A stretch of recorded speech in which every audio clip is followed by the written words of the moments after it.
in this video we're just going to do a bit of a recap of the 4 subsections of the current account. So it's really important that you recognise what these 4 are and what's included in each of them. It's also important you realise that we're talking about value here. We're talking about the total value of money coming in and out of Australia. And when I use the term value, I mean the price times the quantity. So we're talking about an actual dollar figure. So for example, the value of exports might be $20 million, the value of imports might be $30 million. So it's not price or not just volume, it's the total value of money coming in and out of each of these subsections. So the first one is the balance of merchandise trade. In this section we recognise the value of all exports of goods minus the value of all imports of goods, which is recorded as debits. So in essence we're talking about tangible things here. So for example, the credits in the balance of merchandise trade would include our main exports of goods, so that would be things like wool and iron ore and coal and any manufactured items that we do happen to export, and that might equate to, let's say, $50 billion. And then we've got also our imports, which is things like oil, electronic equipment. We are a net importer of oil, which is really important because it will come up in later videos. Machinery, petrols, cars, all of those things would be debits in the balance of merchandise trade. Again, total value of goods coming in and out of Australia. Net services is the total value of services coming in and out of Australia. So the main ones to be aware of, things like education. So whenever foreigners come here to receive an education, whether they go to Melbourne or Monash University, for example, that would be an example of a credit. Any tourists that come to Australia would be a credit in the net services account. Any transportation facilities we provide to people overseas, and then any sort of other services like accounting and banking and insurance, if we're doing those on behalf of overseas countries, they're all credits in the net services section of the current account. When you're talking about debits, we're talking about basically any Australians travelling overseas, any Australians receiving an education overseas, because we're going to be the ones paying for that service to take place.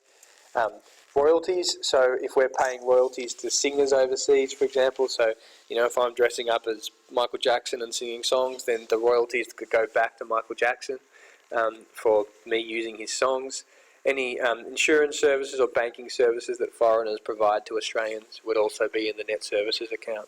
So any services, money that Australians receiving, credits, money going out would be debits. Basically together, the balance of merchandise trade and net services together represent the balance of trade, or the balance of goods and services. So that's the total value of money coming in and out for both of those subsections, the balance of goods and balance of services. A common question is, what's the difference between the balance of trade and the terms of trade? The key thing to remember here is the balance of trade is measuring values, where the terms of trade is measuring prices. So the terms of trade is the ratio comparing the average export prices to import prices. It does not tell us anything about the quantity sold.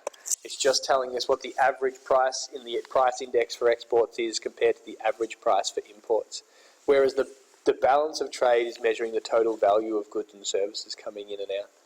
So a balance of trade would be measured in dollar terms and means the total value of exports exceeds imports. The terms of trade is measured as an index, with basically an index of 100, meaning that export prices and import prices are similar. Anything above 100 means that the average export prices are higher than average import prices. And then the last 2 subsections are the net primary income and the net secondary income account. The net primary income is the hardest section. That's where we record things like wages from Australians that are working overseas, any interest that we receive from Australian companies lending overseas would be recorded in here.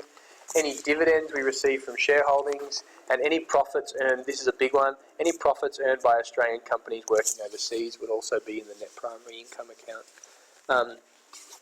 And then you've got your debits, which includes payment for foreign labour, so any labourers working in Australia that we have to pay for. And then this is the big one, any interest that we pay on our debt belongs in this section here. And that's the reason why Australia's got a big current account deficit, is because we pay so much interest on our debt. So there's $20 billion flowing out of the net primary income account every single year before we start to take into account any of the sort of net goods or net services or anything like that. Other things that would be included would be rent paid to foreigners. So if we keep selling off property to overseas investors, then there's going to be more rent flowing out, so that can hurt the current account. Dividends paid to foreign investors as well, so if they're investing in Australian shareholdings, that will hurt the current account in the future, and profits earned by foreign companies. So basically what's going to happen is if we keep issuing debt or we keep selling off our assets, there's going to be lots and lots of debits in this section of the current account, because that's where we record all our interest and our dividends and our profits and so on and so forth. So that account is always very much a negative because of our level of debt. And the last section is the net secondary income section.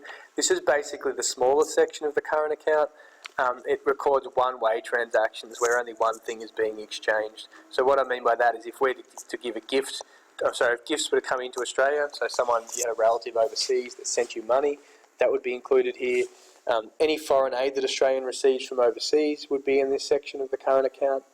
So if we have a natural disaster and receive foreign aid, it belongs in here. And then the debits would be including Australia's foreign aid overseas, any gifts we give overseas, and so on and so forth. We generally have a deficit in this account mainly because Australia gives a lot more foreign aid than we receive. So that's the net secondary income account. We'll talk about this in the next video.